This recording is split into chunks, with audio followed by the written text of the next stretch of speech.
네, 오늘 이제 품질에 대해서 두 차례에 걸쳐서 다음 달까지 두 차례에 걸쳐서 할 것이고, 이제 오늘은 품질의 가장 기본적인 기초적인 원리에 대해서 공부를 할 겁니다. 아까도 앞에서 말씀드린 것처럼 우리가 품질에 대해서 어마어마한 지식을 아주 체계적으로 상세하게 알려고 하는 것은 아니에요. 품질의 전문가들과 같이 일을 할 수 있을 정도의 수준의 지식은 근데 필요하다는 거죠. 우리 경영자들이 다루는 분야가 워낙 많잖아요. 그 모든 분야에 대한 지식을 경영자가 모두 다 완벽하게 갖고 있을 필요는 없어요. 그렇지만 조직을 운영하는데, 그리고 전문가들이랑 함께 일을 하는데 필요한 정도의 지식은 갖고 있어야 되는 거죠. 만약에 그 지식을 갖고 있지 못하다 그러면 이 전체를 통합하는 데 이제 문제가 있어요. 그래서 오늘 이제 품질도 그런 정도의 수준의 지식을 여러분들과 이제 말씀을 드릴 거고요. 자, 이제 품질 그러면 뭐 이게 뭐 아무리 강조하고 지나치지가 않을 정도로 너무나 중요한, 그리고 뭐 품질이라는 것이 중요하지 않다고 얘기하는 경영자는 아무도 없을 정도로 누구나 다 이 부분에 대해서 인정을 지금 하고 있는 부분인데, 그럼에도 불구하고 우리나라의 대부분의 기업에서 품질에 대한 어떤 인식 수준과 지식, 이것이 어느 정도 수준이냐 그러면 좀 솔직히 말씀드리면 실망스러운 수준입니다. 저는 이제 여러 개 회사를 이제 경험을 했는데, 제가 경험한 회사들은 나름대로 규모도 있고 뭐 중견그룹 정도에 해당하는 기업들이 많이 있었단 말이죠. 근데 그 기업들도 사실은 품질에 대한 어떤 품질 경영, 품질 마인드 이런 부분에 있어서의 수준이 어느 정도 수준이냐 그러면 사실 이렇게 내놓고 자랑할 만한 정도의 수준은 아닌 거죠. 뒤에서도 말씀을 드리겠습니다만 왜 그런지에 대해서 그 뒤에서도 말씀을 드리겠습니다만, 우리나라가 앞으로 한 단계 더 발전을 하려면 이 품질과 관련된 부분을 지금 이제 말씀드리는 그런 내용과 같은 그런 체계적인 지식의 영역으로 빨리 이제 넘겨야 되는 그런 이제 숙제들을 우리나라 대부분의 기업들이 이제 갖고 있는 겁니다. 자, 이제 게다가 이 품질이라는 것이 얼마 전까지는 품질은 일종의 경쟁력이었어요. 품질은 경쟁력입니다. 예를 들어서 도요타 자동차, 품질 자동차 쪽에서는 뭐 품질의 거의 대명사죠. 도요타 자동차가 품질을 무기로 전 세계를 다 휩쓸었죠. 그렇죠? 그 경쟁 무기입니다. 도요타 자동차의 품질이. 근데 지금은 도요타 자동차의 품질이 경쟁 무기냐 그러면 그런 정도는 아니에요. 여전히 도요타 자동차는 품질이 좋죠. 그렇지만 다른 자동차 업체들도 이미 품질 수준이 상당 부분 올라와 있죠. 그 얘기는 뭐냐면, 예전에는 품질이 잘하면 흥하게 만들어주는 하나의 경쟁 무기였다는 거예요. 지금은 품질을 우리가 어떻게 인지를 해야 되냐면, 마치 우리가 이 포카를 칠 때 판돈을 내야 게임에 참여할 수 있는 것처럼 품질이 기본이 안 되면 아예 게임 내에 붙여주질 않는 거예요. 그러니까 경쟁에 참여하기 위한 하나의 전제 조건이다, 품질이. 예전에는 품질이 그럭저럭 되더라도 경쟁에 참여할 수 있었고, 그 중에 품질이 아주 뛰어난 그 기업들은 거기서 승리할 수가 있었는데, 이제는 품질이 그런 시대는 이미 지난 거죠. 이제는 품질 수준에서 미달이 되게 되면 그러면 이제 더 이상 경쟁을 할 수 없는 그런 시대로 이제 왔다는 거죠. 그렇기 때문에 더더군다나 품질을 체계적으로 이해하고 그 품질 시스템을 더 완벽하게 구축하는 이런 작업들이 더 중요한 겁니다. 자, 이제 오늘 그래서 이 착한 경영 전체 체계 중에서 이 보시는 바와 같이 이 품질에 대한 얘기를 다룰 건데, 그 전에 품질을 이해하기 전에 변동성 이론이라는 것을 먼저 좀 이해를 좀 해야 됩니다. 이 변동성 이론도 뭐 범위가 광범위한데 그 중에 아주 핵심적인 내용 몇 가지만 제가 말씀을 드릴 거예요. 이 변동성이라는 게 뭐 사실 변동성이라는 개념은 뭐 우리가 흔히 쓰는 개념입니다. 그죠? 뭔가가 뭐 출렁출렁거리는 거를 변동성이라고 하기도 하고, 산포가 발생하는 것, 결과값이 굉장히 많이 흩어지는 거, 이게 다 변동성이라고 얘기하는데, 제가 2005년도였던 걸로 기억을 해요. 2005년도에 어느 날 변동성이라는 주제가 저한테 크게 와 닿았었어요. 그래서 이 부분에 대해서 공부도 좀 하고 좀 글도 쓰고 굉장히 많은 생각들을 좀 하게 됐었어요.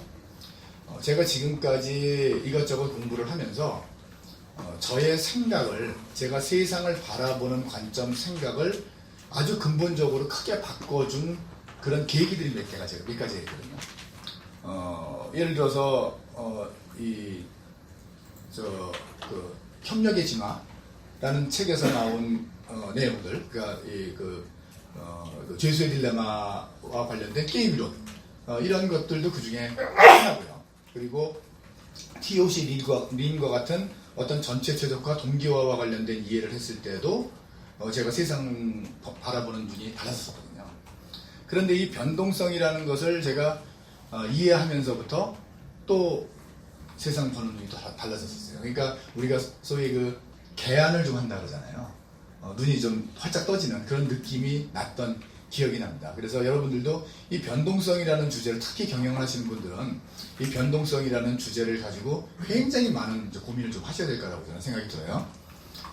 이 에드워즈 데밍, 오늘 뭐 많은 말씀을 나누게 될 거지만은 이 에드워즈 데밍 박사가 이 네 가지의 심오한 지식 시스템, 이렇게 이제 얘기를 했었는데, 이게 뭐냐면 조직 시스템을 변화시키려면 조직 시스템 안에 들어가서 시스템 안쪽에 있는 사람들의 눈으로는 그 조직 시스템을 변화시킬 수 없다는 얘기예요. 조직 시스템을 변화시키려면 반드시 시스템 전체를 바깥에서 보는 그런 구계자 같은 그 관점으로 봐야만 시스템을 개선할 수 있다는 거거든요. 그런데 그 시스템을 바깥 사람의 눈으로 보면서 조망을 하면서 분석을 할 수 있으려면 이 네 가지 지식이 필요하다, 이렇게 얘기를 했었어요. 이 시스템에 대한 지금 우리가 이거는 시스템 사고에서 배운 지식이죠. 그리고 뭐 여기 심리학 같은 경우에는 우리가 이제 인간 존중 경영이라든가 이런 데서 다뤘던 내용들입니다. 이 지식 이론이라는 거는 이제 인과관계와 관련된 부분이고, 인과관계를 추론하고 그걸 통해서 미래를 예측하는 그런 이론이다, 이렇게 이제 이해하시면 돼요. 여기 두 번째, 변동에 대한 지식, 이게 이제 들어가죠. 그래서 에드워즈 데밍도 물론 이제 품질의 석학이니까 이 얘기를 하셨을 수도 있지만, 이 변동성, 변동에 대한 부분을 이해하는 것이 경영자에게 아주 필수적인 거다, 이렇게 이제 얘기를 한 거죠. 그래서 이제 오늘 이 부분을 이제 얘기를 할 건데요. 자, 이제 이 데밍은 이렇게 얘기했어요. 변동은 우리의 삶의 모습이다. 그러니까 우리 삶 자체가 그냥 변동이라는 거예요. 매일같이 우리는 변동 속에서 살아가요. 그렇죠? 우리의 삶 자체가 변동이라는 거죠. 자, 이 변동성이라는 거, 뭐 영어로는 발러틸러티라고도 하기도 하고, 뭐 좀 심하게 출렁이는 거는 우리가 플럭추에이션이라고도 번역으로 여러 가지로 번역을 하는데, 어쨌든 이 변동성이라는 것을 제가 이제 고민을 하면서 처음 이제 착안을 하게 됐던 것이, 변동성은 두 가지로 나눌 수 있구나. 하나는 확실성의 범주 안에 들어가는 변동성이 있어요. 또 하나는 불확실성 속에 들어가는 변동성이 있어요. 그 확실성에 관련된 변동성은 뭐냐? 그러면 우리가 그렇게 변동할 거라는 것을 알고 있고 예측하고 있고 실제로 대응할 수 있는 거예요. 그 경우에는 이렇게 할 수 있습니다. 계획을 하고 관리 통제를 하고요. 그러니까 플랜하고 컨트롤을 하고 임프루브를 할 수가 있어요. 개선을 할 수가 있습니다. 품질은 바로 이 영역이에요. 품질은. 그렇기 때문에 이 영역, 확실성 안에 들어오는 변동성의 영역은 과학의 영역이에요. 지식과 과학의 영역입니다.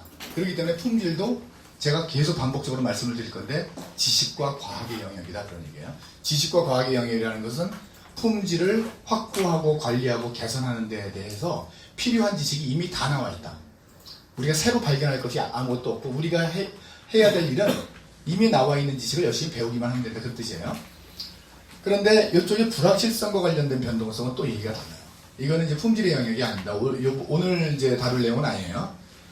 그런데 이 불확실성은 바로 이런 것들이에요.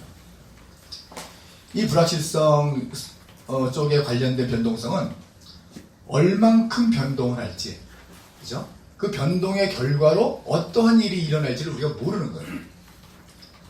그러면 그것은 우리에게 위기라고 얘기할 수 있는 거예요. 위기.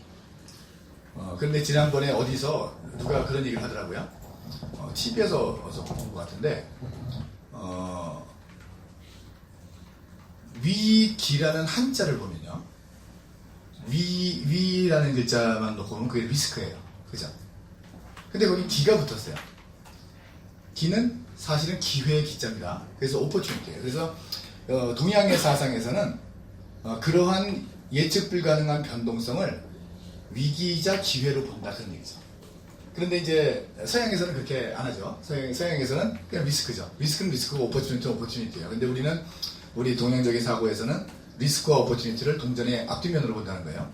그렇기 때문에 실제로 불확실성이 높은 변동성을 누구는 위기로 보고 누구는 기회로 봐요. 위기로 보는 사람들은 대부분 다 위험에 대비를 하려고 해요. 극복을 하고 대비를 하고 극복하기 위해서 노력을 하죠. 그렇기 때문에 보험을 들기도 하고 미리 시나리오를 짜서 미리 대비를 하기도 한다 그런 얘기죠. 그런데 이 불확실성 속에 있는 변동성을 기회라고 보는 사람도 있단 말이에요. 근데 기회라고 보는 사람 중에서도 거기서 발생하는 리스크는 이해를 하기 때문에 그거를 관리하면서 그걸 기회를 포착하기 위해서 노력하는 사람도 있어요. 우리는 그런 사람들을 투자자라고 얘기해요. 그런데 위기라는 부분에 대해서는 일단 제껴놓고 기회에만 초점을 맞추고 움직여가는 사람도 있어요. 그 사람들을 우리는 투기자라고 부릅니다. 그렇기 때문에 기회를 보는 사람들은 투기를 하거나 투자를 하게 되는 것이죠. 그래서 이쪽 불확실성과 관련된 이 부분은 경영의 또 다른 측면입니다. 주로 이제 전략적 사고와 관련된 측면이 이쪽하고 관련이 있다 이렇게 볼 수가 있고요. 오늘 이제 다룰 내용들은 이 확실성에 관련된 변동성, 우리가 통제 가능하고 개선 가능한 변동성, 바로 이제 품질 얘기를 지금 하고 있는 거죠. 퀄러티는 바로 이 부분입니다. 이 변동성 이제 고민을 막 하다 보니까 여러 가지 생각들을 막 하게 됐어요. 그러다 보니까 세상의 거의 모든 것들을 다 변동성이라는 부분으로 해석을 할 수 있게 됐어요. 실제로 우리가 이제 종의 진화 같은 거를 얘기하잖아요. 종의 진화도 사실은 변동성입니다. 종이 자손을 퍼뜨리면서 굉장히 다양한 스펙트럼으로 이 변이를 만들어내요. 그 변이를 만들어내면서 만들어진 그 변이들 중에서 그 환경에 잘 적응을 한 그 변이들이 살아남아서 다음으로 넘어가죠.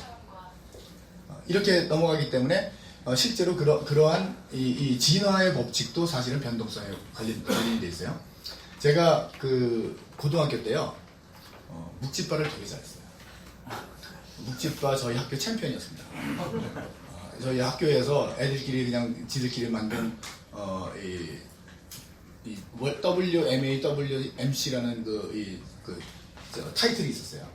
월드 묵찌빠 어소시에이션, 월드 묵찌빠 커뮤니티 해가지고 그 당시에 이제 복싱 그런 기구를 여기다 흉내해가지고 근데 제가 거기서 챔피언이었어요. 지금은 제가 실력이 많이 줄어서 그런데 여기 계신 분 아무나 나와가지고 저하고 묵찌빠를 하면 10번 중에 제가 8, 9번을 이길 수가 있어요.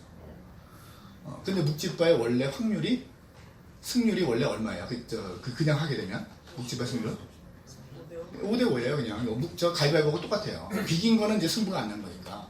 그러니까 5대5죠. 그러니까 묵찌빠는 무작위로 하게 되면은 무조건 승률이 50%밖에 안 나옵니다. 근데 그거를 90% 이상의 승률로 만들려면 뭔가 체계적으로 지식을 잡고 있어야죠. 그래서 그 당시 제가 이런 생각을 하고 묵찌빠 할 때가 아니에요 고등학교 때. 나중에 이제 생각을 해보니까 제가 썼던 방법이 실제로 변동성을 통제한 거였었어요. 상대방이 발생시키는 변동성에 공격을 당할 때, 그죠? 그거를 방어할 때, 나를 공격하는 여러 가지 방법이 있잖아요. 3가지 방법으로 공격할 거 아니겠어요? 그 중에, 어떻게 하면 내가 가장 변동성을 적게 만들면서 대응을 할까? 이걸 이제 고민을 했던 거죠. 지금 그걸 위해서 설명하려면 시간이 좀 굉장히 많이 필요한데, 제가 그 블로그에다 글도 써놓은 게 있어요. 나중에 한번 찾아보시면은 재밌게 읽을 수 있을 겁니다. 그와 관련해가지고 스포츠를 갖고도 제가 생각을 해본 적이 있었어요. 어느 날, 이 야구 선수들이, 야구잖아요. 야구 선수들이 은퇴 이후에 이 골프를 배우는 사람들이 프로 선수들이 되겠다고 골프에 도전하는 사람들이 좀 있나 봐요. 그리고 야구 선수들이 취미로 골프들을 꽤 많이 치는 것 같습니다. 보니까 투수하고 타자 중에 누가 더 골프를 잘 칠까요? 더 빨리 배우고 더 잘 칠까요? 누구 같아요? 보통 우리가 타자라고 생각해요. 왜냐하면 스윙이 비슷하니까, 그죠? 물론 이제 타자들이 치게 되면 거리는 더 많이 나갈지는 모르겠어요. 근데 실제로 투수들이 골프를 잘 칩니다. 미국의 메이저리그에서도 골프를 가장 잘 쳤던 그 메이저리그 선수는 이제 존 스몰츠라는 사람이라고 해요. 거의 뭐 프로 수준으로 쳤다고 하고, 실제로도 타자와 투수 중에서 골프에 도전했던 사람들 중에 고수들은 우리나라도 마찬가지예요. 우리나라에서 선동열이라든가 이런 분들이 골프를 굉장히 잘 친다고 해요. 대부분 다 투수들이 타자보다 잘 친답니다. 이상하잖아요. 이상하죠. 근데 변동성을 이해하면은 이상할 게 하나도 없어요. 왜냐하면 골프가 변동성을 통제하는 운동이에요? 변동성을 발생시키는 운동이에요? 골프는 변동성을 통제하는 운동입니다. 통제. 왜 그러냐면 정지된 공을 정지된 상태에서 쳐요. 그죠? 정지된 공을 정지된 상태에서 칠 때는 베스트 자세를 거의 반복해서 재현하는 게임이거든요.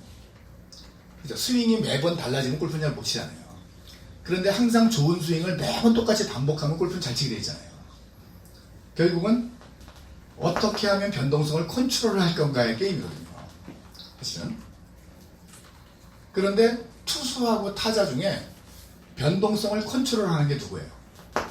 타자예요, 투수예요? 투수가 컨트롤해요. 타자는 투수가 만들어낸 변동성에 대응을 해야 돼요. 그죠? 타자는 맨날 똑같은 폼으로 치면 안 되죠. 연습은 똑같은 폼으로 하겠죠. 근데 칠 때마다 다 스윙이 바뀌죠. 공이 다른 궤적으로 나가요. 근데 투수는 자기가 던지고 싶은 곳에 구질을 선택하고 속도를 선택하고 나면 거기에 자기의 베스트 구질이라고 생각하는 그대로 계속 집어넣어야죠. 근데 만약에 이 컨트롤을 제대로 못하게 되면 실수가 나오게 되고, 그러면 홈런도 맞고 이렇게 되는 거죠. 결국은 투수가 선수 생활 중에 내내 했던 게 변동성 컨트롤이란 말이에요. 그러니까 이 변동성을 통제하는 능력을 갖고 있는 투수들이 골프도 쉽게 접근할 수밖에 없다, 그런 얘기죠. 이렇게 이제 변동성은 생각을 하면 굉장히 재미있는 그런 이제 주제들이 많이 나옵니다. 자, 그런데 이제 우리는 시스템에서의 변동성을 다루는 거란 말이에요. 시스템. 그래서 우리 조직 시스템, 우리 프로세스, 여기서의 이제 변동성을 다루는 건데, 여기에 변동성이 두 종류가 있어요. 우리 조직 시스템에는 변동성이 두 종류로 발생합니다. 하나는 뭐냐 하면 이 공정, 프로세스, 이 자체가 작업이 발생시키는 변동성들이에요. 첫 번째 작업, 이쪽에서부터 이제 왼쪽에서부터 시작해가지고 이게 공정이 하나, 둘, 셋, 넷, 다섯 개가 이제 있다 그러면 첫 번째 공정이 변동성이 발생하죠. 그죠? 첫 번째 공정에서 사람마다 예를 들면 작업을 한다고 생각해 보세요. 공장에서 작업을 한다 그러면 작업자가 매번 똑같이 작업을 하려고 애를 쓰지만 그럼에도 불구하고 그러지 못하죠. 기계가 돌면은 훨씬 더 그거보다는 정밀하게 작업을 하지만 기계조차도 아주 미세하게 변동성이 발생합니다. 그렇기 때문에 모든 작업은 항상 변동성이 발생해요. 모든 작업은. 근데 그 다음 작업도 마찬가지예요. 이렇게. 그런데 이 작업과 이 뒤쪽의 작업은 서로 독립돼 있어요? 종속돼 있어요? 종속돼 있어요. 우리 TOC에서 배웠습니다. TOC에서 프로세스, 이건 종속된 사건이라고 했어요. 그죠? 앞에 결과가 뒤의 결과에 영향을 미치죠. 그때 종속 시행, 독립 시행 이런 것들도 그때 우리가 얘기를 했었습니다. 그렇기 때문에 앞에서 발생시킨 변동성은 그 다음 공정에 계속 영향을 미쳐요. 변동성이 계속 상쇄되기도 하고 누적되기도 한단 말이죠. 어쨌든 서로 종속적인 관계가 있어요. 그래서 이렇게 움직이는 이 프로세서 선상에서 움직이는 변동성은 종속적인 성격을 갖고 있어요. 그런데 이 프로세스를 통해서 제품이 나왔어요. 제품이 한 개, 두 개, 세 개, 네 개, 다섯 개 이런 식으로 나온단 말이에요. 제품이. 나오는 제품마다 규격이 있고 똑같은 놈을 만들려고 애를 쓰지만 실제로는 미세하게 차이가 나죠. 이 세상에 쌍둥이가 똑같지 않은 것처럼 어떠한 제품도 똑같은 제품이 없어요. 아주 미세하게라도 조금이라도 변동을 한단 말이에요. 가운데 쪽으로 제일 많이 몰리고 이 바깥쪽으로 나갈수록 숫자가 적어지긴 해도 항상 상포가 있어요. 이렇게 제품이 하나 둘씩 나오는 이 제품들은 그 제품끼리 서로 종속적인 관계인가요? 아니면 독립적인 관계인가요? 영향을 서로 미쳐요? 아니면 서로 다 독립적인가요? 독립적이에요. 제품이 하나 나오고 두 개 나오고 세 개가 나왔어요. A, B, C라는 제품이 나왔는데 A 제품이 나온 결과 때문에 B 제품이 바뀌지 않는다 그런 얘기죠. A 제품이 나온 다음에 다시 B 제품은 그거와 관계없이 독립적으로 다시 B 제품의 결과가 나온단 말이에요. C 제품도 마찬가지고. 그렇기 때문에 이렇게 프로세스 선상에서 움직이는 거는 서로 종속적인 관계를 갖고 있는데 그 결과로서 나온 제품들은 다 독립적이라는 거죠. 이해가 되셨어요? 네. 그렇기 때문에 우리 조직 시스템에서의 변동성을 다룰 때는 서로 종속적인 관계에 있는 변동성을 통제하는 부분과 독립적으로 움직이는 변동성을 통제하는 부분으로 나눠진다 그런 얘기예요. 이 두 가지를 다 할 수 있어야 된다는 거죠. 이 두 개는 다 같은 품질 분야지만 약간 좀 달라요. 그것이 이거예요. 독립적으로 발생하는 변동성과 산포, 각각의 제품이죠. 결과물. 결과물에 대한 산포는 독립적이라는 거예요. 서로. 이것을 관리하는 것은 품질 관리예요. 여기는 통계 지식이 필요합니다. 통계 지식을 통해서 과학적으로 관리하는 거예요. 근데 이렇게 프로세스가 서로 상호 의존적인 프로세스가 이렇게 연이어 있을 때 이 앞에서부터 계속 품질이 보증이 되면서 신뢰성 있는 제품이 나오도록 이 전체를 통제하는 것. 그것은 상호 의존적인 변동성. 그리고 그 변동성이 만들어낸 채찍 효과. 이것을 어떻게 하면 줄일 수 있을 건가와 관계가 있단 말이에요. 이건 결국 프로세스의 영역이고 이걸 우리는 품질 시스템이라고 한단 말이죠. 그래서 요 각각의 개별적인 독립적으로 발생하는 산포를 관리하는 품질 관리. 그리고 전체의 시스템이 어떻게 하면은 신뢰성 있는 프로세스를 만들고 좋은 결과물을 낼 것인가 하는 그런 어떤 종속적인 변동성을 관리하는 부분. 이 두 가지로 나뉘는데 오늘 다루는 내용은 품질 관리와 관련된 거예요. 그리고 다음 시간에 다룰 것이 품질 시스템과 관련된 거다. 이렇게 이해하시면 돼요. 자, 근데 오늘 이제 품질 관리 쪽을 이제 다루려고 하는데 아까 조금 전에 말씀드린 것처럼 통계 지식이 필요하다고 했잖아요. 그 통계 딱 얘기 들으시는 순간 갑자기 머리가 띵해지시죠. 그죠? 골치 아프죠? 통계 옛날에 다 배우셨지만 다 잊어버리셨죠. 저도 마찬가지예요. 저도 통계에 대해서 뭐 여러 번 공부를 했지만 제 머릿속에 남아있는 게 그렇게 많지 않아요. 그럼에도 불구하고 통계 지식은 알아야 됩니다. 어느 정도 알아야 되느냐? 아주 간단한 것만 알면 돼요. 다행히도. 그렇게 대단한 통계 지식이 필요 없어요. 우리 그래서 이 품질의 전문가가 되기 위해서는 통계를 엄청나게 많이 해야 됩니다. 그런데 우리가 전문가들이랑 같이 대화를 하면서 말기 알아듣고 거기서 올바른 방향을 제시하고 하는 데는 통계 지식이 뭐 그렇게 대단한 것이 필요하지는 않아요. 그래서 오늘 꼭 필요한 아주 간단한 통계 지식 몇 가지만 짚고 넘어가겠습니다. 근데 이미 이 정도는 내가 뭐 다 알고 있다 이렇게 하시는 분들이 많이 계실 거예요. 그럼에도 불구하고 간단하게 몇 가지만 짚고 넘어갈게요.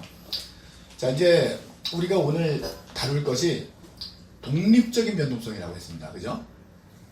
결과물, 제품, 이 산출물, 이 결과물이 만들어낸 것들은 서로 상호 독립적이기 때문에 독립적인 변동성을 다룰 거라고 했는데 우리가 사는 세상, 이 자연계의 이 세상에서 나타나는 현상들, 모든 이 변동성을 만들어내는 현상들 거의 대부분이 서로 독립적이에요. 서로 독립적입니다. 그러니까 아까 제가 말씀드린 것처럼 뭐 DNA가 변이를 한다 그래도 그거 서로 독립적이고, 그렇죠? 거의 대부분의 것들이 독립시행적 성격을 갖고 있어요. 그러니까 상호 종속돼서 이것이 바뀌면 저게 바뀌고 저게 바뀌면 이게 바뀌고 이런 식으로 서로 영향을 미치는 것보다는 오히려 따로따로 움직이면서 그 독립적으로 움직이는 경우가 훨씬 더 많아요. 그래서 그렇게 독립적으로 움직이는 변동성은 하나의 특징을 갖고 있습니다. 특징을 갖고 있어요. 그것이 분포를 만든다는 거예요. 분포를. 근데 독립시행 성격을 가진 분포는 종모양을 가지더라 라는 얘기죠. 종모양. 그 종모양을 가진 것들을 우리가 정규분포라고 하죠. 그리고 가우스 분포라고 해요. 같은 얘기입니다. 이름을 뭐 그 두 가지로 다 부르는데, 그렇기 때문에 정규 분포가 우리가 사는 세상의 거의 대부분의 현상을 설명해주는 분포다, 이렇게 이해하시면 됩니다. 그래서 정규 분포 한 가지를 이해하면 나머지 통계학을 제대로 모르더라도 품질을 이해하는 데는 거의 문제가 없어요. 그래서 오늘 이제 정규 분포를 말씀을 드릴 건데, 정규 분포는 뭐 여기서부터 출발하잖아요. 도수 분포표라는 데서 출발하잖아요. 이것도 다 아실 거예요. 뭐 간단하게 이제 설명만 한번 드리면 한 반에서 키를 쟀어요. 예를 들어서 이게 고등학교 한 2학년 정도 된다고 치고요. 고등학교 2학년 어떤 반에서 키를 쟀습니다. 키를 쟀더니 140cm부터 시작해가지고 190까지 이렇게 분포를 했어요. 140에서부터 190까지를 우리가 별량이라고 해요. 그 집단의 제일 최저값과 최대값 사이의 이 구간, 이걸 별량이라고 해요. 그래서 여기 이제 이 아이들의 키가 쭉 나왔는데 그것을 하나씩 다 늘어 세우려니까 좀 관리하기가 좀 힘들어서 이렇게 구간으로 쪼갰어요. 이거 쪼갠 게 지금 이제 5cm 단위로 쪼갰어요. 여기는 이제 10cm 단위로 표시되어 있지만 요 막대는 전부 다 5cm 단위로 쪼개져 있잖아요. 그래서 5cm 단위로 쪼개서 이렇게 아이들이 몇 명이나 있는지를 이렇게 전부 다 계산을 해봤어요. 이 5cm 단위로 쪼개져 있는 걸 구간이라고 해요. 구간이 지금 5cm입니다. 그리고 여기 150cm에 있는 아이가 예를 들어서 여기 한 5명 정도 된다고 치면 5명의 막대가 이 정도 된다고 치면 그게 도수예요. 도수라는 거는 그 해당되는 게 몇 명인가, 빈도수가 얼마큼 나오나 그 뜻이고, 이 전체를 그림으로 이렇게 그린 거를 우리가 도수 분포표라고 합니다. 이거 뭐 간단하잖아요, 그죠? 뭐 이게 말을 하니까 되게 뭐 어렵게 느껴지지만 사실 되게 간단한 거잖아요. 좀 측정을 한 다음에 그거를 구간별로 이렇게 막대기로 세운 거예요. 아주 간단하죠. 그때 이렇게 그림이 나왔어요. 자, 이제 여기서 이걸 확대를 한번 시켜보려고 해요. 대한민국 국민들의 키를 한번 재볼까 합니다. 그래서 5천만 명 다 돼가는 이 대한민국 국민들의 키를 재서 똑같은 방법으로 여기 한번 세우려고 해요. 그런데 그거를 더 잘게 쪼개서 이렇게 세우게 되면 아까는 이 앞에서 한 반 거를 했을 때는 이렇게 들쭉날쭉하죠. 그렇지만 모집단이 커져가지고 아주 대규모의 대규모의 도수 분포를 그리게 되면 대체적으로 가운데가 뾰족하고 양쪽이 이렇게 낮은 이런 그림이 나올 거예요. 막대 그래프가. 그죠? 여기 빈도수가 제일 적은 거죠. 이쪽으로 가면 갈수록 아마도 대한민국 전체를 하게 되면 2m가 훨씬 넘는 사람들이 이쪽에 있을 것이고, 그리고 뭐 120, 30cm 이렇게 안 되는 사람들, 물론 이제 고등학교 2학년 이상의 나이라고 우리가 가정을 해야 되겠죠. 뭐 예를 들어서 깐난 아이를 키를 잴 수는 없잖아요. 그렇게 이제 하면은 이렇게 아마도 양쪽이 대칭되는 그런 표처럼 이렇게 나올 거란 말이에요. 그리고 그 구간을 계속 더 잘게 쪼개는 거예요. 아까 5cm였는데 5cm를 1cm로, 그거를 5mm로, 1mm로 점점 쪼개게 되면 요 구간이 아주 잘게 쪼개지면서 이렇게 매끄러운 선이 나올 거예요. 이렇게. 이게 이제 정규 분포죠. 그죠? 정규 분포는 이렇게 이제 그려진단 말이죠. 간단하죠? 그래서 정규 분포는 좌우가 대칭이고 한가운데가 평균값입니다. 그 평균값에 제일 많은 값들이 몰리게 되어 있죠. 평균값과 중앙값과 최빈값 이런 것들 통계의 용어예요. 평균값은 전체 평균이고 다 아시는 것처럼, 중앙값은 평균이 아니고 이 별량 여기서부터 여기까지의 한가운데가 어디냐. 지금 같은 종형일 경우에는 평균하고 일치하죠. 근데 만약에 분포가 이렇게 찌그러져 있으면 평균값하고 중앙값이 다를 거예요. 근데 최빈값은 뭐냐면 제일 빈도수가 많은 거. 이거는 정규 분포에서는 당연히 평균입니다. 그런데 분포가 찌그러져 있으면 최빈값이 평균하고도 중앙값하고도 다 다른 데로 나올 거예요. 근데 정규 분포는 다행히도 중앙값이 최빈값이고 최빈값이 평균값이 다른 얘기죠. 좌우가 대칭이기 때문에. 간단하죠, 뭐. 그죠? 여기서 보면은 여기에 있는 값일 경우에 여기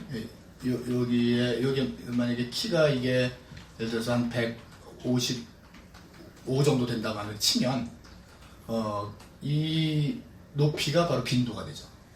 그리고 여기서부터 여기 키가 만약에 165 정도가 만약에 평균이라고 하면 155와 165 사이는 10cm의 차이가 나잖아요. 10cm만큼 산포가 생긴 거죠. 여기에 해당하는 사람들은 평균값에서 10cm 정도의 편차가 생긴 겁니다. 산포가 있는 거예요. 편차가 생긴 겁니다. 어떻게 설명해도 상관이 없어요. 그래서 평균에서 좌우로 벌어지는 것을 우리가 산포, 편차 이렇게 얘기를 하고 위아래로 이렇게 서 있는 막대를 우리가 빈도라고 얘기하는 거죠. 뭐 다 아시는 내용이잖아요, 그죠? 뭐 다시 리마인드 하시는 차원에서 뭐 하시는 거고요. 자, 여기까지는 뭐 대부분 다 이해를 잘 하세요. 근데 이제 요 다음 장으로 가면, 자, 이제 요거는 이제 좀 어려워하시는 분들이 계세요. 이 표준 편차. 근데 이 표준 편차를 알아야만 이제 품질의 영역으로 들어가는 거거든요. 품질에서 시그마라는 용어를 자주 쓴다는 건 아시잖아요. 그 시그마가 표준 편차잖아요. 그러니까 시그마를 이해하려면 표준 편차가 뭔지를 알아야 돼요. 자, 이제 도대체 표준 편차가 뭐냐? 한번 이렇게 이제 예를 들어볼게요. 아까 이제 어떤 학교의 아이들 키를 쟀다고 했잖아요. 이번에는 세 개 학교의 키를 잴 거예요. A 학교, B 학교, C 학교의 키를 재요. 고등학교 세 개를. 그래서 키를 재가지고 각각 정규분포를 그렸습니다. 그러니까 각각의 학교마다 그 키의 분포가 이제 세 개가 다 다르게 나왔을 거 아니겠어요? 그러면 그 세 개 학교의 아이들의 키의 차이가 얼마나 나는지를 알려면 맨 먼저 뭐를 비교하면 돼요? 뭐를 비교해요? 평균을 비교하면 돼요. 그죠? 평균을 비교하면 어느 학교 애들이 키가 큰지를 알 수 있어요. 그래서 비교를 해봤더니 A 학교가 제일 크게 나왔다고 가정을 해보자는 거죠. 그래서 A 학교의 평균이 제일 높아서 A 학교가 크구나 이렇게 생각을 했어요. 근데 이제 농구팀을 하나 만들어줘야 돼요. 그 학교에다가. 그 세 학교 중에 어느 한 학교에만 농구팀을 만들어주기로 했어요. 키가 제일 큰 애들이 많은 학교로 농구팀을 만들어주기로 했습니다. 그럼 A 학교에 가가지고 농구팀 만들어주면 되나요? 그렇지는 않아요. 평균이 높다고 해가지고 키 큰 애들이 많다는 보장이 없어요. 예를 들어서 다른 학교가 키 평균이 예를 들어서 160이고 또 163이고 뭐 A 학교가 165다 이렇게 됐단 말이죠. 근데 A 학교는 아주 큰 애도 없고 별로 없고 아주 적은 애도 별로 없어서 가운데로 몰려있단 말이에요. 그래서 평균이 커요. 근데 C 학교는 평균은 제일 낮은데 여기는 키 큰 애들도 많고 키 작은 애들도 많아요. 이럴 수 있는 거잖아요. 그 얘기는 뭐냐면 평균만 비교해서는 안 된다는 거예요. 그 분포가 어떻게 생기는지를 알아야 된다는 거죠. 얼만큼 많이 퍼져 있는지를 알아야 된다는 거예요. 그 두 개를 비교해야 되는 거예요. 평균을 비교해야 되고 얼만큼 퍼져 있는지를 비교해야 된다는 거죠. 그 퍼져 있다는 건 바로 산포를 얘기하는 거예요. 자, 그러면 이 퍼져 있는 거를 어떻게 측정할 수 있느냐는 거죠. 그런데 이 정규 분포는 모양이 이렇게 곡선으로 생겼잖아요. 그렇기 때문에 이게 정규 분포에 함수도 있습니다. 함수 제가 기억을 잘 못해요. 워낙 이게 어렵게 생겨가지고 이게 난해하단 말이에요. 그래서 이게 측정하기가 굉장히 쉽지 않습니다.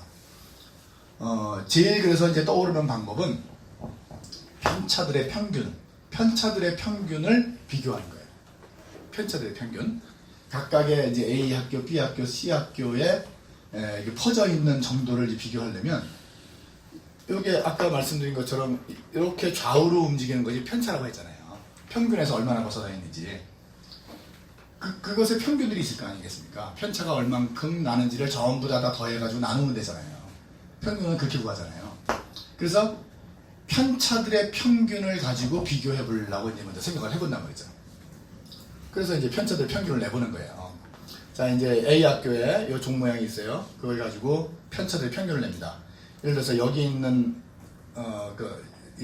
여기 있는 아이가 이제 190 정도 된다고 치면 여기가 평균이 165라고 치고요. 그럼 190에서 165를 빼면 25cm잖아요. 25만큼의 편차를 갖고 있는 아이가 한 명 있어요. 그리고 185인 애가 2명 있어요. 그러면 185 마이너스 160 하면 20cm잖아요. 20cm가 2명 있으니까 곱하기 2 이런 식으로 해서 쭉 더한단 말이에요. 여기를. 그렇죠? 이게 플러스 편차잖아요. 이쪽이. 자, 이제 이쪽으로 오면 이게 마이너스 편차예요. 평균보다 미달하는 애잖아요. 그걸 똑같은 방법으로 더해요. 그리고 두 개를 합쳐요. 그럼 얼마가 나올까요? 0이 나와요.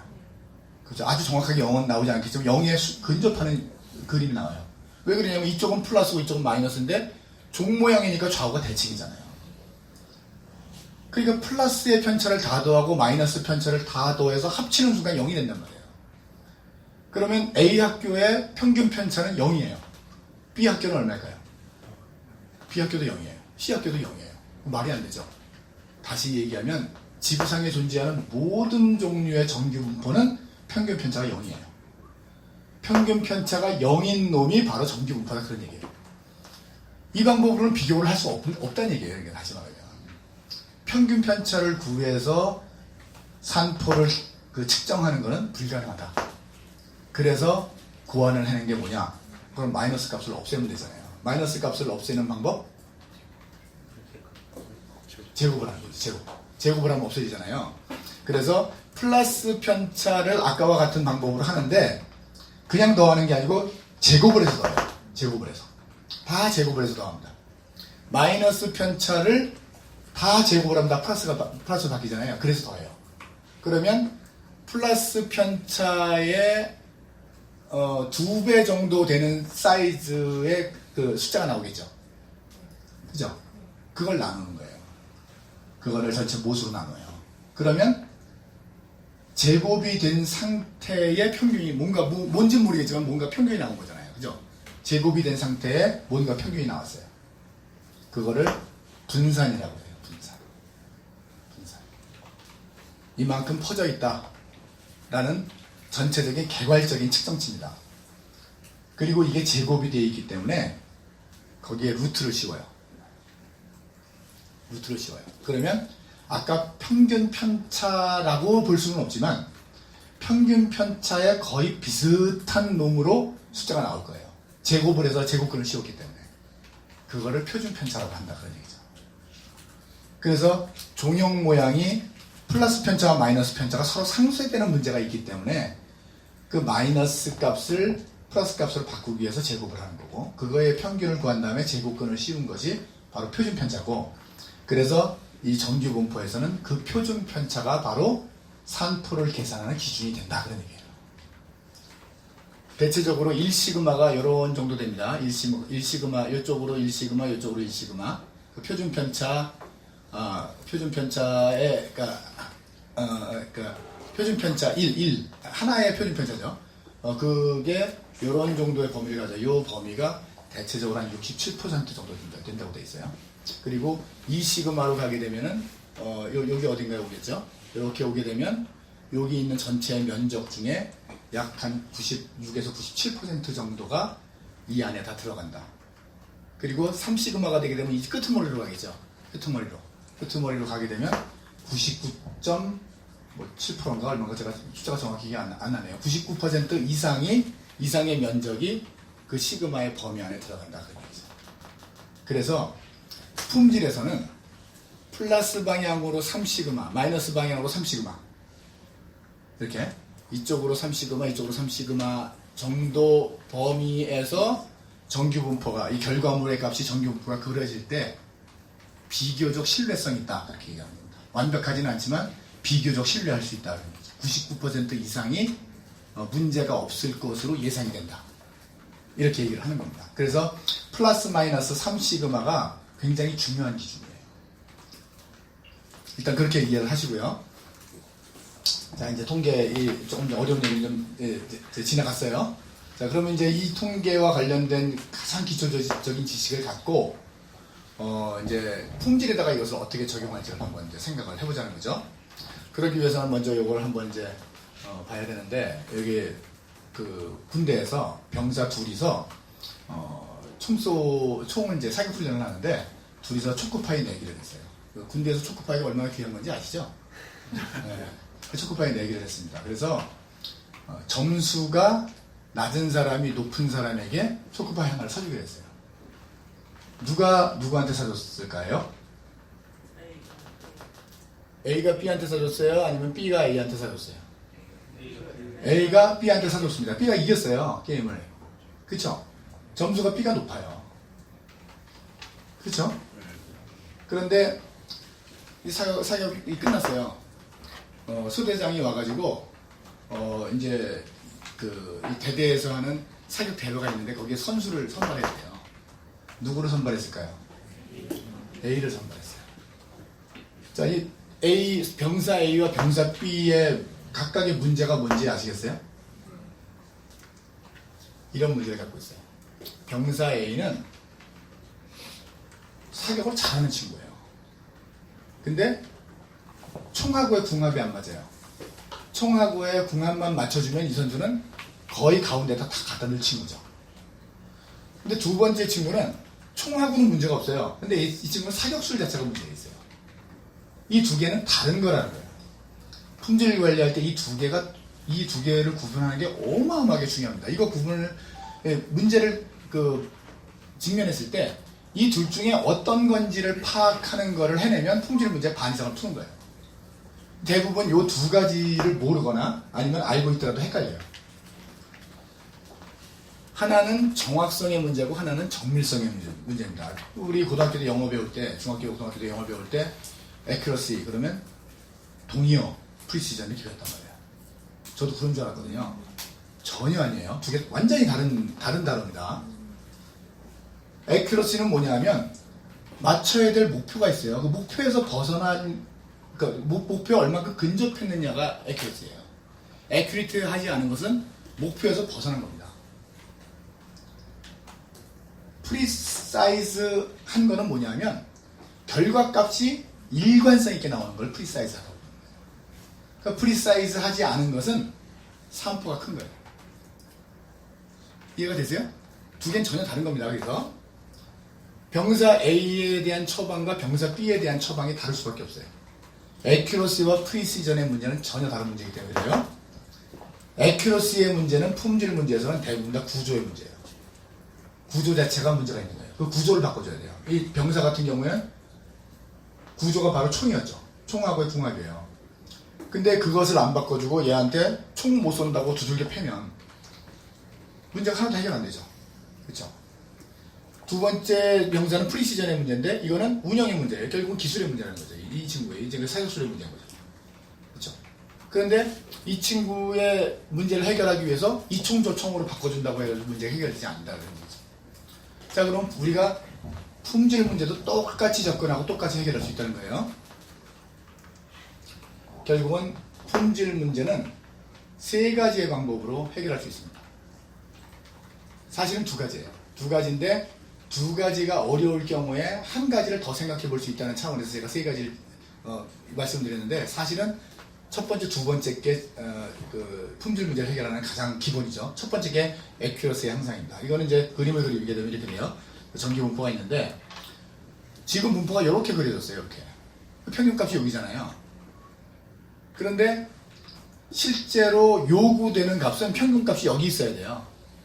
그래서 여기에 있는 까만 선 범위만큼만 양품으로 인정이 돼요. 나머지는 다 불량이에요.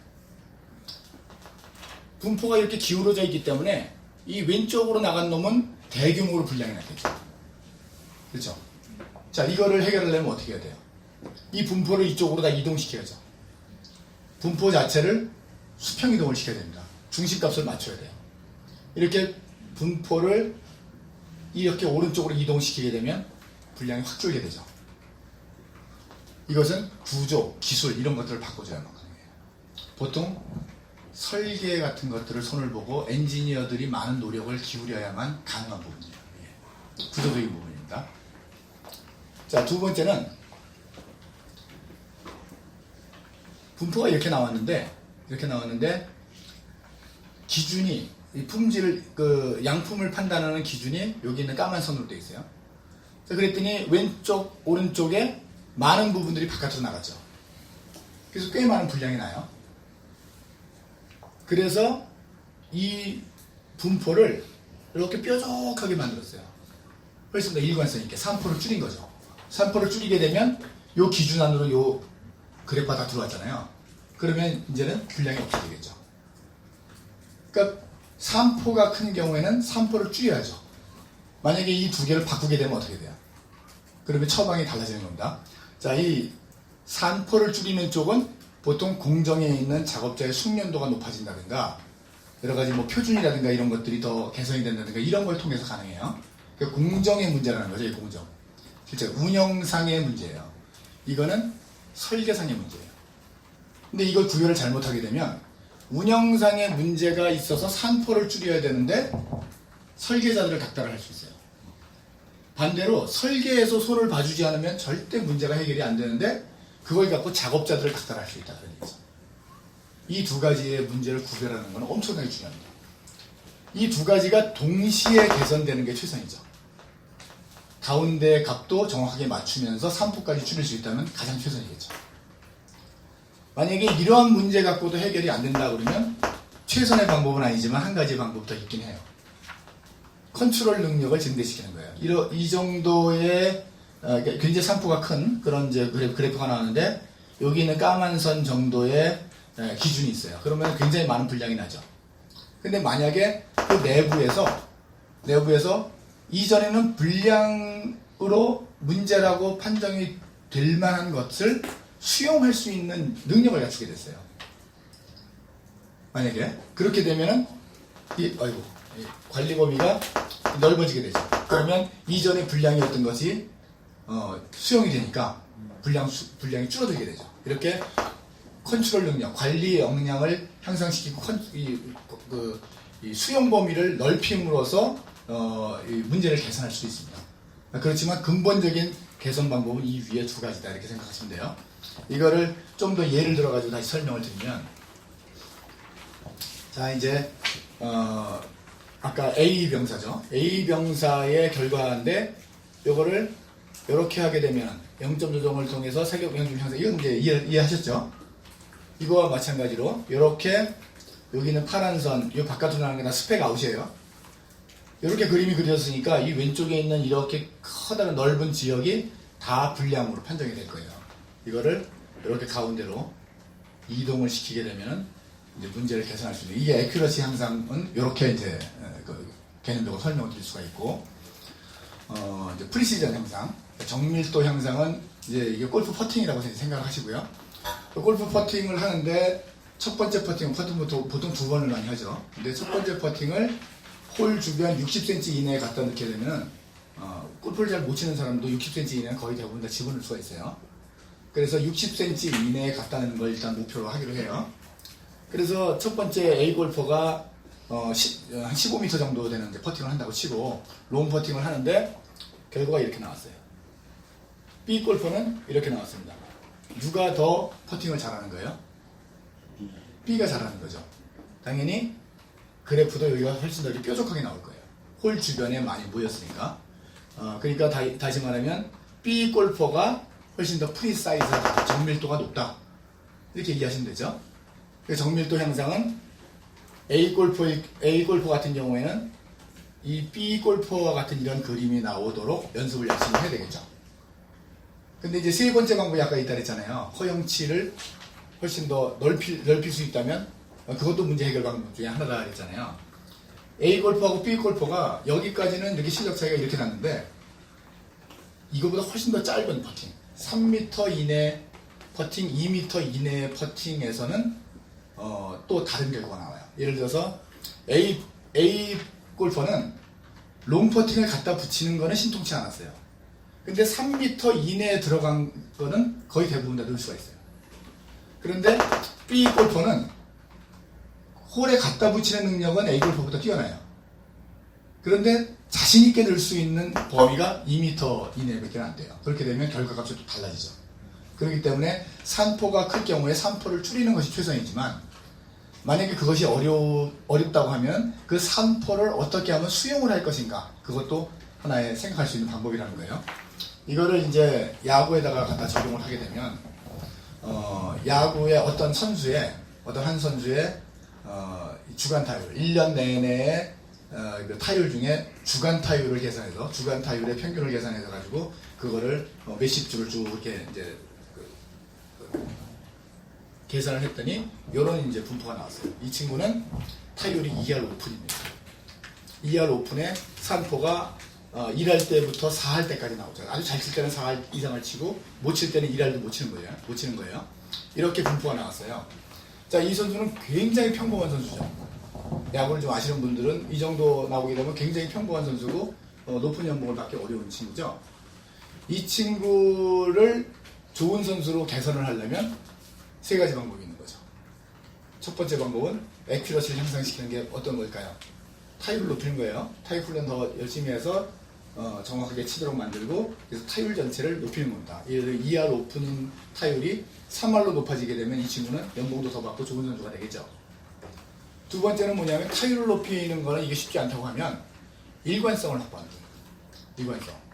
그러니까 일관성을 확보하는 거는 뭐냐면, 아주 못 칠 때와 아주 잘 칠 때 이렇게 막 편차가 막 벌어지는 것보다는 꾸준하게 일정 정도의 타율로 칠 수 있게끔만 만들어주면, 그러면 이 선수를 활용할 수 있는 용도가 굉장히 다양하게 나오겠죠. 그렇죠.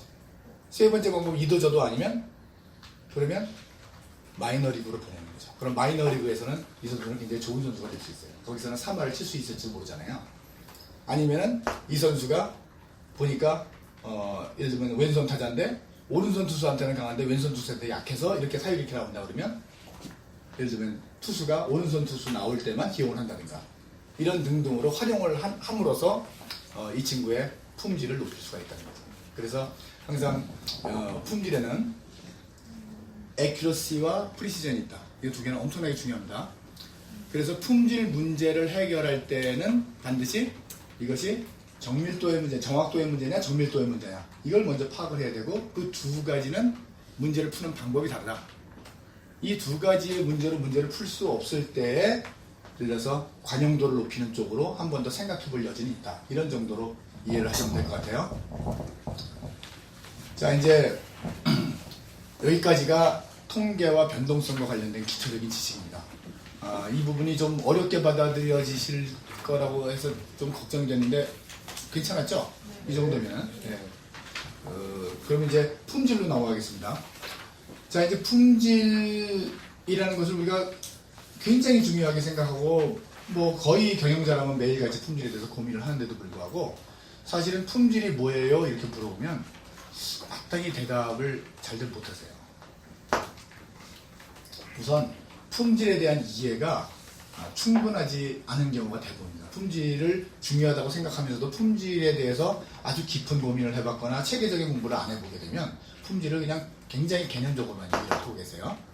자, 여기에 이제 여러 가지 질문이 있는데, 이 질문에 대해서 한번 트루 폴스로 머릿속으로 한번 생각을 해보세요. 품질이란 무엇인가? 그랬더니 품질이란 더 좋은 것, 더 나은 것, 더 고급스러운 것을 의미한다. 예를 들어서 구찌, 그 좋은 거니까 품질이 좋다. 제네시스는 아반떼보다 품질이 좋을 것이다. 이런 거예요. 더 고급스러운 거, 더 하이엔드 제품은 품질이 좋은 거다. 두 번째, 품질을 판단하는 기준은, 품질은 사실 측정하기가 쉽지 않고 어려운 분야이기 때문에 yes, no, 양품 분량으로 판정을 할 수밖에 없다. 세 번째, 품질은 어떻게 확보하는가? 품질은 검사를 강화할수록 품질이 좋아진다. 그렇기 때문에 더 좋은 품질을 위해서는 더 검사를 강화하는 쪽으로 갈 수밖에 없다. 네 번째, 품질의 책임은 품질 부서장들과 품질 부서장과 품질 담당자들에게 있다. 그 사람들에게 정권을 주고 그 사람들이 품질의 책임을 지게 만드는 거죠. 다섯 번째, 품질과 비용의 관계는 품질을 높이려면 비용이 많이 들고, 비용을 줄이려면 품질을 희생시킬 수밖에 없기 때문에 품질과 비용은 서로 트레이드 오프 관계가 있고, 그 적절한 어떤 점을 찾아서 타협을 해야 된다. 여섯 번째, 품질 문제가 발생하는 주된 원인은 대부분 직원들이 마인드가 부족하거나 숙련도가 부족하거나 여러 가지 부주의, 실수, 이런 것들이 대부분의 품질 문제의 원인이 된다. 이렇게 6가지 질문이 있어요. 이 중에 true가 몇 개예요? true가 몇 개 정도 될 것 같아요? 하나도 없어요. 하나도 없습니다. 이게 다 잘못된 생각이에요. 이건 다 오해입니다. 오해. 이 중에 하나라도 저건 내 생각 같은데 라고 생각을 하시면 아직 품질에 대해서 좀 더 공부하실 게 있는 거예요. 자, 이제 뒤에 이런 내용들이 이제 설명이 됩니다. 품질은 아까도 말씀드린 것처럼 지식과 과학의 영역이에요. 거의 100년의 역사에 걸쳐가지고 그 지식들이 축적되어 왔습니다. 근데 그 스타트가 월터 슈왈츠라고 하는 분이에요.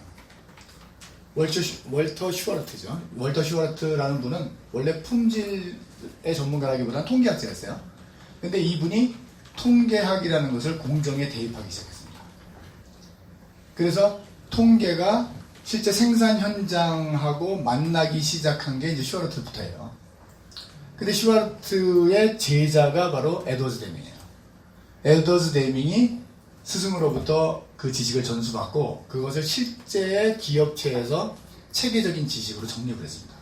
1920년대, 30년대에 걸쳐서 뭐 지금도 다 사용하고 있는 용어들이죠. 통계적 공정관리, 전사적 품질관리, PDCA 이런 것들. PDCA도 물론 슈와르트에서도 출발했어요. 그렇지만 이걸 체계화시킨 건 데밍이에요. 이런 것들이 데밍으로부터 출발을 했고 이걸 제일 잘하는 업체들이 이제 일본이죠. 일본 업체들이 이따가 뒤에서 왜 그런지 설명드릴 거예요. 그리고 데밍이 그 유명한 14가지의 경영자들이 반드시 알아야 될 14가지의 사항들 14 포인트라는 것도 뒤에서 다시 설명드릴 겁니다.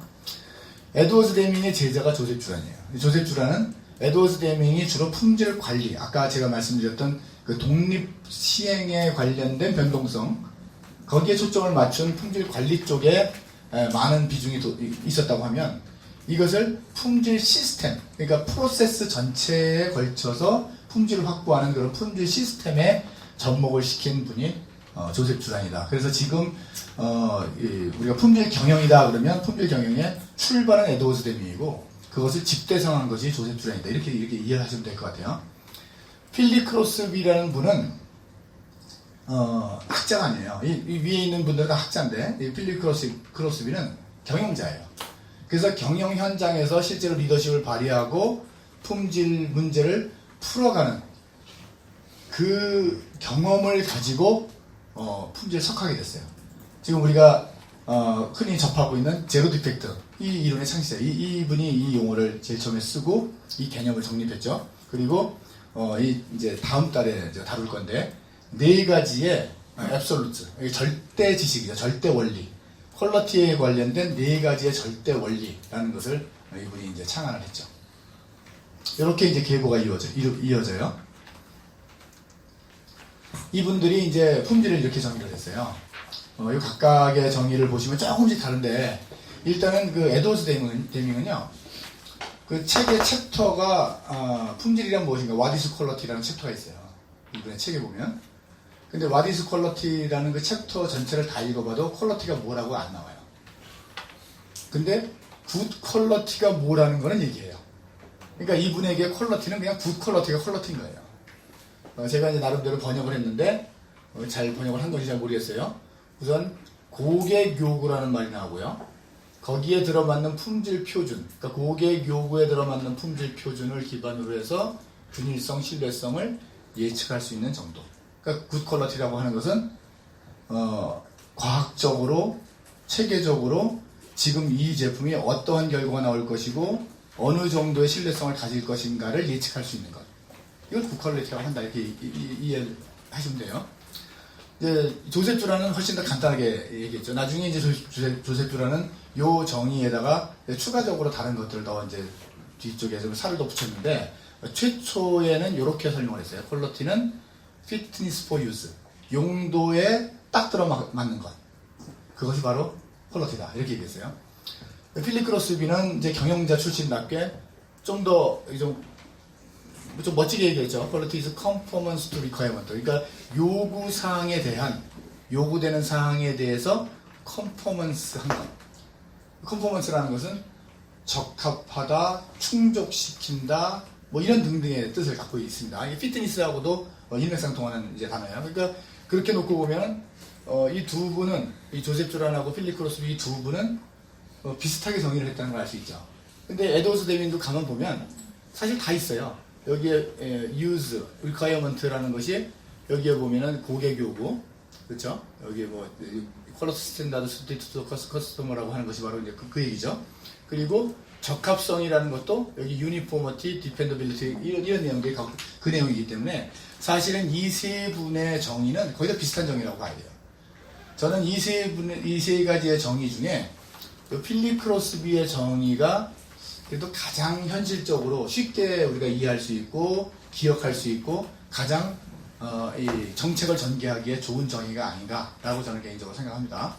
그리고 요 밑에 있는 이제 어메리칸 소사이티 포 퀄리티에서 한 정의, 요거는 한번 참조를 해보시면 될 것 같고요.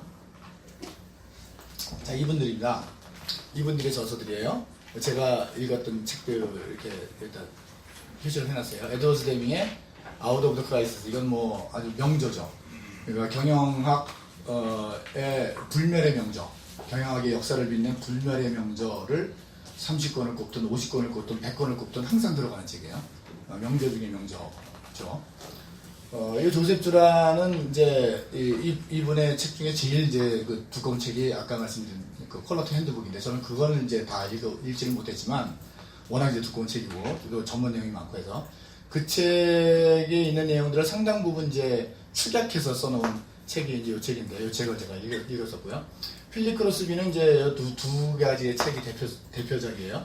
퀄러티 이즈 프리라는 책하고 퀄러티 위다웃 티어스라는 책인데, 둘 다 한 160, 70페이지 정도 되는 얇은 책입니다. 그리고 내용을 좀 재밌게 잘 썼어요. 이제 퀄러티 위다웃 티어스 같은 경우에는 뭐 스크루지 그 스토리 있잖아요. 그거에다가 빗대가지고 뭐 이렇게 어떤 스토리텔링을 하는 뭐 그런 내용들도 있고, 그래서 나름대로 이제 재밌게 잘 쓴 책입니다. 그래서 이런 책들이 이 품질 석학들의 책들이에요. 그런데 이상한 거 좀 느끼시죠? 번역서가 없어요. 번역 안 돼 있습니다, 우리나라에. 다 원서를 읽어야 돼요. 이 퀄러티 이즈 프리는 아주 오래전에 번역된 적이 있는 것 같아요. 근데 지금은 책은 살 수가 없어요. 자, 이 책들이 왜 번역이 안 될까요? 왜 번역이 안 될 것 같아요? 안 읽으니까. 그죠? 독자가 없어요, 독자가 없습니다. 이거 번역해도 안 읽을 것 같으니까 당연히 번역을 안 하겠죠. 그렇죠? 그런데 왜 안 읽죠? 누가 독자예요? 이 책들은? 경영자가 독자예요. 경영자들이 안 읽는다, 그 얘기죠. 경영자들이 품질 공부를 안 해요, 우리나라는. 이 책들의 내용을 보면요, 그 책의 내용의 거의 대부분을 경영자와 리더들에게 주는 메시지로 다 채워져 있어요. 근데 우리나라의 경영자는 퀄러티는 자기 분야가 아니라고 생각해요. 시키는 분야라고 생각한다, 그런 얘기죠. 그러니까 우리나라에 이런 책이 번역된다고 한들 경영자가 읽겠냐, 그런 얘기예요. 결국은 품질 경영은 알아야 됩니다. 품질이 뭔지 모르고 품질을 잘할 수 없어요. 그러니까 뭐든지 자기가 아는 것만 잘할 수 있잖아요. 모르는 걸 잘할 수 없습니다. 그렇기 때문에 품질을 알아야 돼요. 가장 중요한 거는 최고 경영층의 커미트먼트인데, 이 커미트먼트라고 하니까 그래, 내가 돌봐주고 뒤에 백업해 줄 테니까 너희들 열심히 해봐, 이거 아니에요. 그게 아닙니다. 이 석학들이 일관성 있게 얘기하는 게 품질의 최고 책임자는 바로 최고 경영자다. 그러니까 최고 경영자가 선언을 하고 도와주겠다고 하는 것만 갖고 안 된다. 그것만 갖고는 안 된다.